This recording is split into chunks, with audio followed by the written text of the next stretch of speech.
In today's video, I'm going to show you how I took this plain basic picture frame and turned it into this beautiful ornate earring holder.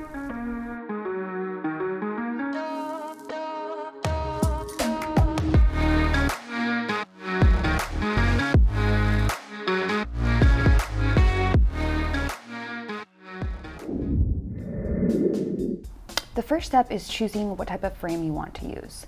While you can use any picture frame, I prefer to work from scratch with a completely empty, bare frame like this one right here. It is a 16 by 20, and because it is naked, we are going to have to install hardware on the back of the frame next.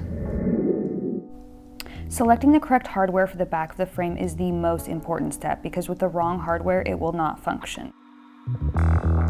These here are called ring hangers, and they absolutely will not work.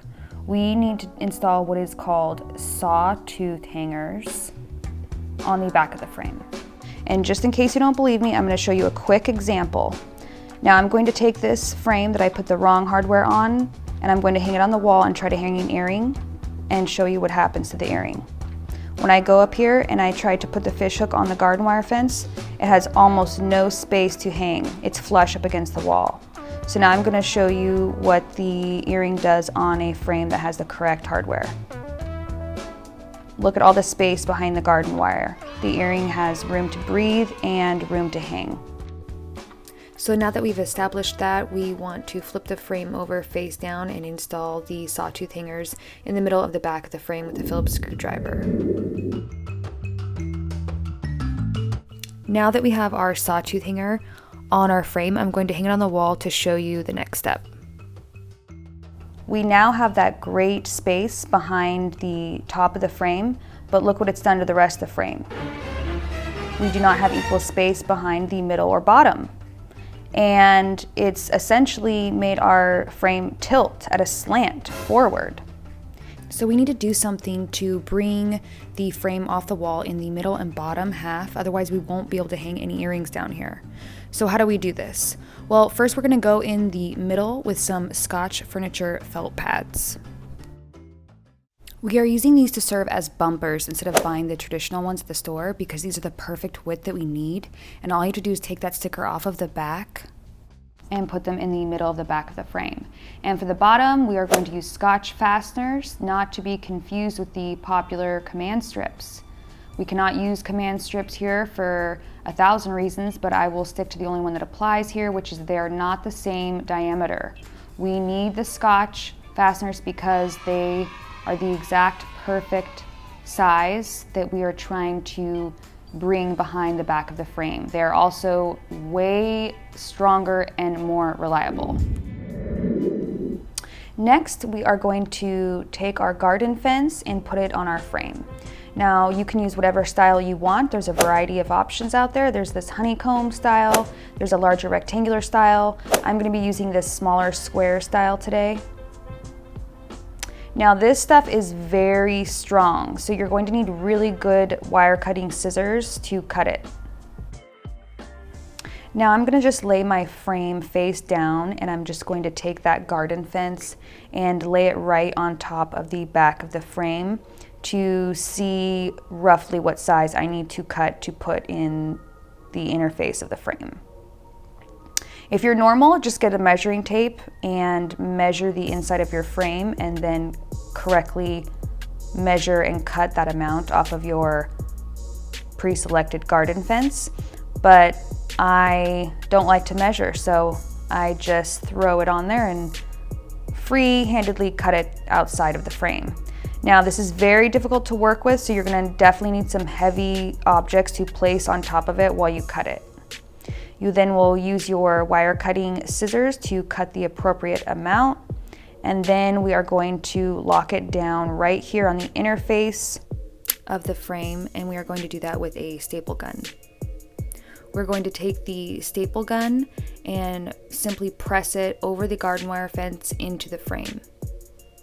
Once I'm finished with this, I will go off camera and run a layer of glue with my glue gun over those staples just to make sure that it's extra secure.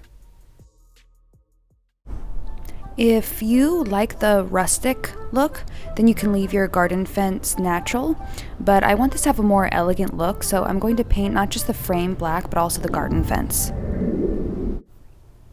And now I'm going to introduce you to my favorite thing in the world and best kept secret, metal ribbon. It comes in a variety of different styles. However, these are my two favorite, and these are the ones we're going to use today. Now I'm going to take the wider ribbon and cut it into 4 pieces that will fit the top of the picture frame. And here was the moment of controversy where I had to decide if I wanted to leave this ribbon silver as it is, or if I wanted to paint it. Now, silver is beautiful in its own right, and I am making this as a gift for someone who prefers silver, but if I make it in silver, it's not going to look as good. Silver is average, it's mediocre, it's the second place trophy, and there's a reason the winner takes home gold. That's what you get when you're the best. And I want this to look like the winner that takes first place. Which is why I decided to paint it gold, because I can't settle for making something that isn't the best that I have to offer. And I'll compromise and leave the metal ribbon on the outside silver. And now we're ready to attach the ribbon to the frame. And my favorite way to do this is to use tacks. You have 2 options. You can either use a traditional thumbtack or you can use an upholstery tack.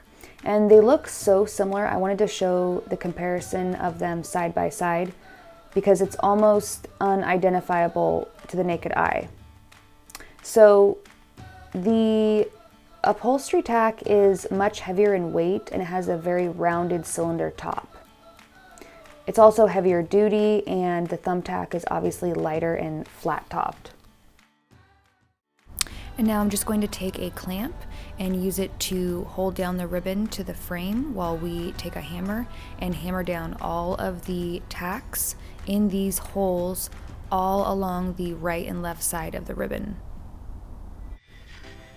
This is my favorite way to use this ribbon, and I've just never seen anybody else do it. Everyone uses glue, and I just think that it really cheapens the look.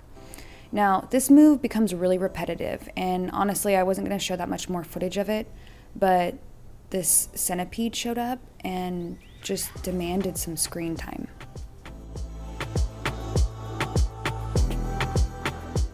I'm just going to take a black Sharpie and quickly touch up any of the paint that was chipped during the process of me hammering in those nail heads so aggressively.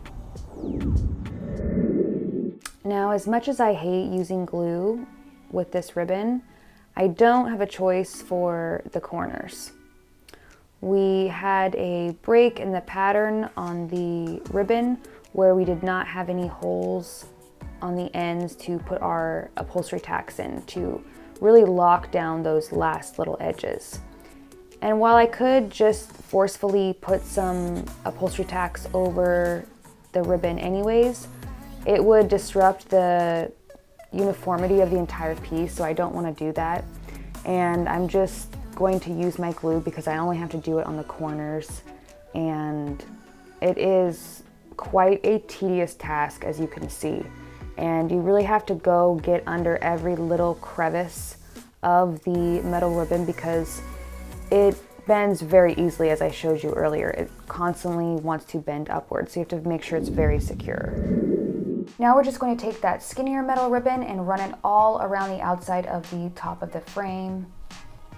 There are no pre-existing holes in this style, so I'm just going to take some silver upholstery tacks and take my hammer and put them in wherever I see fit.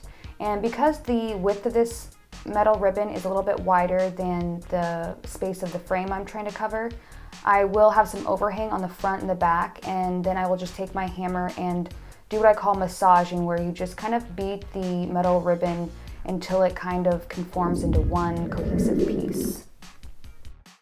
Technically we should be done, but do you remember earlier when I told you that I did a round of glue with my glue gun on top of the staples that staple gunned the fence into the frame? Of course you do. Well, it seems some of the glue has come through the front of the frame. And this is a gift, I cannot leave this, so here I go with my signature move again. I'm just gonna grab some of this black ribbon here and glue it right on top of that garden fence because it's gonna perfectly hide any traces of glue that could be showing, and it's small enough that it's not going to steal any real estate from the earrings. It's hardly even going to be noticeable.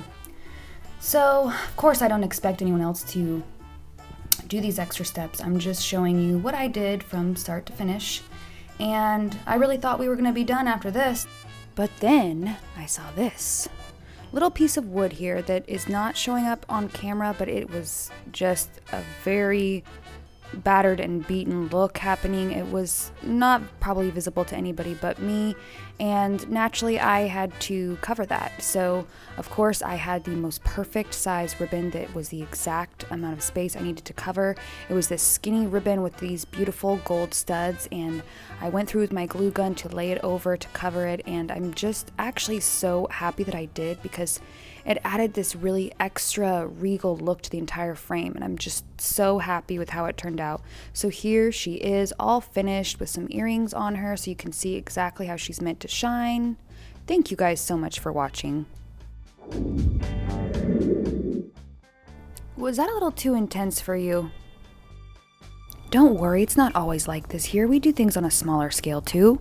For example, next week we're going to keep it really low key and kick off the holiday season with some of my unique DIY holiday organization, from these tree towers to my bow boards. But if that doesn't interest you, then I hope you'll come back soon, because I'm working on putting together my video of my epic gingerbread Candyland house that I made out of a toolbox and some coffee creamer bottles.